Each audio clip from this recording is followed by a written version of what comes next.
Hi guys, Din Origami here. Here's our first long episode about paleontology. It deals with fishes during Devonian that look like tetrapods. These are the species I will talk about during this video.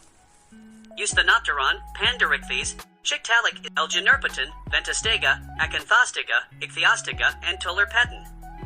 Okay, so let's start. Our first one is Yustanataran, which means in ancient Greek, good, strength and fin, so, strong fins. You probably know Yustanataran, as all passionate of paleontology does. Let's have a look at its discovery. It was discovered by Joseph Frederick White-Eaves in 1881 in Miguasha, Quebec.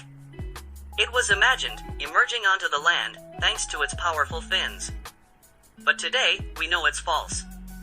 Eric Jarvik made intense studies of this species from 40s to 90s. Here's one of its pretty well-preserved fossils.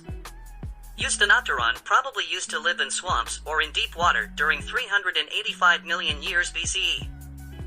Let's see what makes him special and why he is one of the most famous Saropterigian fishes during Devonian. So, as we've just said, he had strong fins, not like most fishes today. But the thing that makes him special is that he has inner nares, like all tetrapods we know. We can also see that he has a scapular belt, although it is part of its head, but he is mostly known because of its lungs.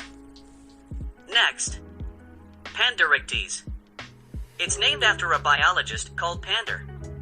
So, fish of Pandor. And Pandor is close to Pandora. You know, in antique mythology, Pandora's box contained a lot of things, and this species contained a lot of things that helped paleontologists to understand better the so-called transition from fish to tetrapod, even though we know that evolution is not like a straight-on process. Pandoric lived in swamps and shallow waters during the end of Devonian, and that's approximately 380 years BCE. It was discovered in Latvia by Walter Robert Gross in 1945, whom we don't know much about. Here's a fossil discovered in 1978, which is not very well preserved. It's hard to find a reliable image that shows its skeleton reconstitution, and I'm not able to make my own one, at least yet. I'll just quote its anatomic particularities. Firstly, the ones that make him look like a tetrapod. Strong vertebrae, a mix between fins and chiridian limb, owed to the orientation and the position of its humerus. Then, what makes him more of a fish, his lungs were facultative because he used them more in order to balance himself than breathe air, and the shape of its head looked more like Yustanataran's than amphibians. And what about its locomotion? Waver describes the aquatic locomotion of Pandoric as possibly using one of its pectoral fins to anchor itself while side-to-side undulation propels the body forward. Tiktaalik, the most famous Stegocephalia of Devonian for sure. And no, it's not a missing link. As I said before, evolution is not a straight-on process that goes to the perfect livings. It's not random either, albeit a little. Tiktaalik is a fishapod between quotes marks because he's considered as half a fish and half a tetrapod, and fishapod is often used, but is not a correct scientific term.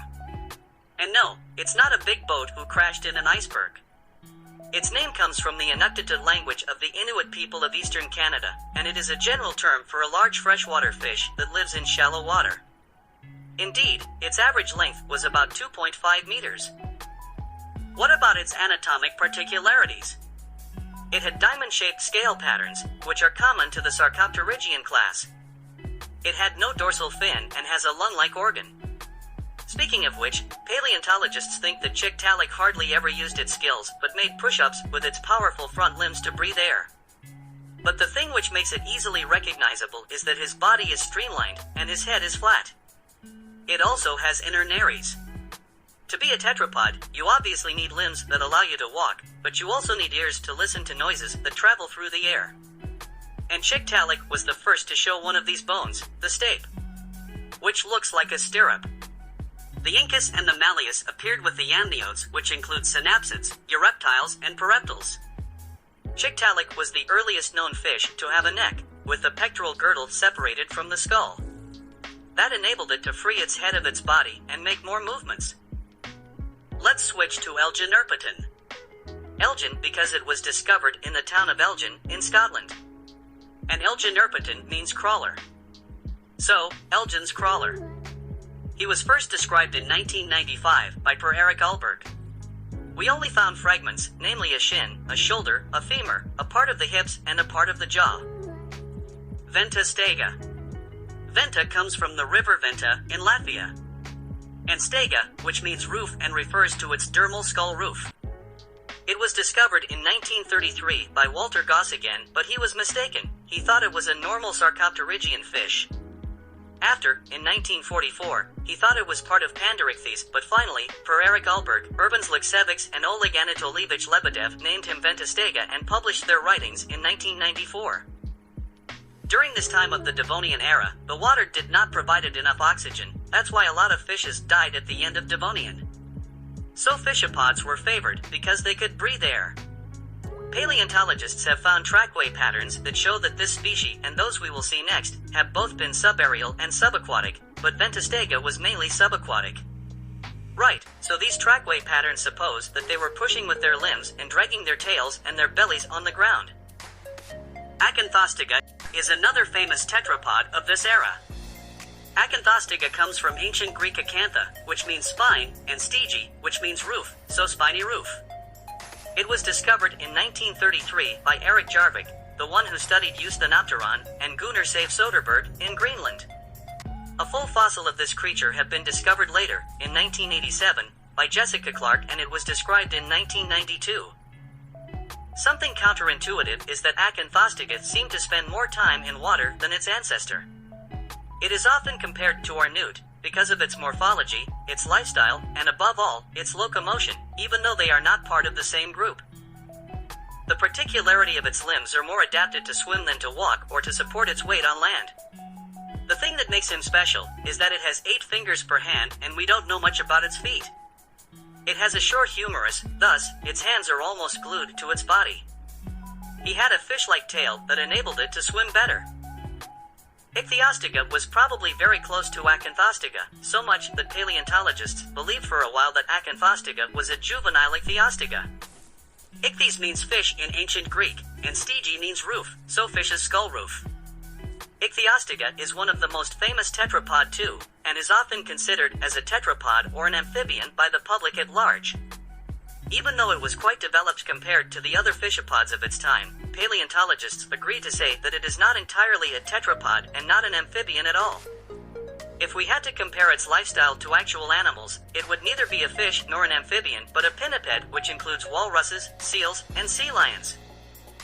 While swimming, the functioning of its limbs looked more like paddles than fins. It used its lungs to pick up O2 and its gills to expel carbon dioxide. Its ribcage was wide on the front and quickly shrunk at the back, and his vertebrae were big and faced backwards. Last, but not least, Tolerpatina. Tolerpatina, Tul because it was discovered in Tula, in Russia, and Herpetin comes from crawler, so crawler of Tula. It was discovered by Oleg Anatolievich Lebedev in 1982. He published his writings in 1984. I have not found much information about Tolerpatina that deals with anything other than its pectoral limb. Indeed, he was polydactyl too, he had 6 fingers per hand. Although its limbs looked more like paddles like Ichthyostega, a beam of consistent evidence showed that Tolerpatina had no gills. Therefore, he was dependent of air. I think it is now time to draw a simple conclusion because I'm not a paleontologist, I'm just a person who is interested in paleontology. Okay, it was not traits that were upgraded from a species to another but traits appearing randomly at first sight, but that finally lead to complex terrestrial life forms. So if we quickly sum up, these traits were, lungs obviously, ears that enable to listen in the air, a head that is not part of the body, but linked with a neck, chiridian members, inner nares, and a correctly orientated humerus to move on land. I really hope you enjoyed this video. It took me a lot of time since it's my first long video. The links that provide me these informations are in the description.